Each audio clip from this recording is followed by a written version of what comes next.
नाज़रीन, drama serial Kumar के next आने वाली एपिसोड में आप देखेंगे कि जब फैज़ कहेगा हरीम से कि मैं तुम्हें अपनी ज़िंदगी में नहीं रखना चाहता, तो इतने में नासिर की बीवी वहाँ पर आ जाएगी और कहेगी कि सुनिए फैज़ भाई, पहले मेरी बात सुनिए और फिर आप हरीम को तलाक दीजिएगा। जिस पर कहेगा फैज़ कि तुम कौन हो? जिस पर कहेगी मैं तुम्हारे उस जिगरी दोस्त की बीवी हूँ जिसने तुम्हारा घर तबाह करने में कोई कसर नहीं छोड़ी, तुम्हारी माँ के साथ मिलकर।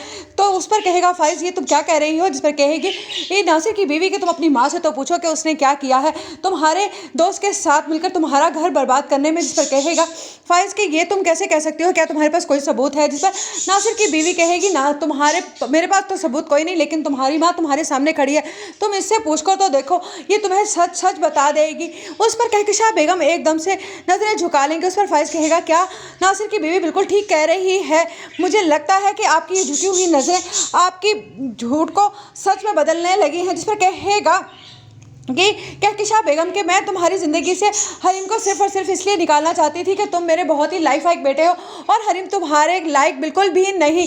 उधर कहेगा हरीम का बाप कि आप लोग मेरे घर से चले जाइए, मेरी बेटी पर बहतान लगाने के बाद अब आप लोग मेरे ही घर में खड़े होकर मेरी बेटी का तमाशा अब क्यों बना रहे हैं। जिस पर कहेगी हरीम के बाबा आप चुप हो जाइए, अब मेरी गवाही देने के लिए ये आ गई हैं। जिस पर कहेगा हरीम का बाप के नहीं, मुझे इन लोगों के लिए अब सफाई पेश करने की कोई भी ज़रूरत नहीं। जिस पर मुदस्सिर कहेगा नहीं अंकल, हरीम बिल्कुल ठीक कह रही है, अभी तो वक्त आया है सफाई पेश करने का, अगर अब भी हरीम पर लगे दाग नहीं धुल पाए तो फिर हरीम की ज़िंदगी पर से ये दाग कभी भी नहीं धुल पाएंगे। जिस पर नासिर की बीवी कहेगी कि हाँ फैज़ भाई, आप ये गलती मत कीजिएगा और हरीम को अपनी ज़िंदगी से निकालने की गलती तो हरगिज़ मत कीजिएगा, ये बहुत ही अच्छी है। ये सारा किया धरा मेरे शौहर नासिर और आपकी माँ का था, असल में उन्हें ये लड़की बर्दाश्त नहीं थी और नासिर अपनी बेइज्जती का बदला लेना चाहता था हरीम से। जिस पर कहेगा फैज़ किस तरह की बेइज्जती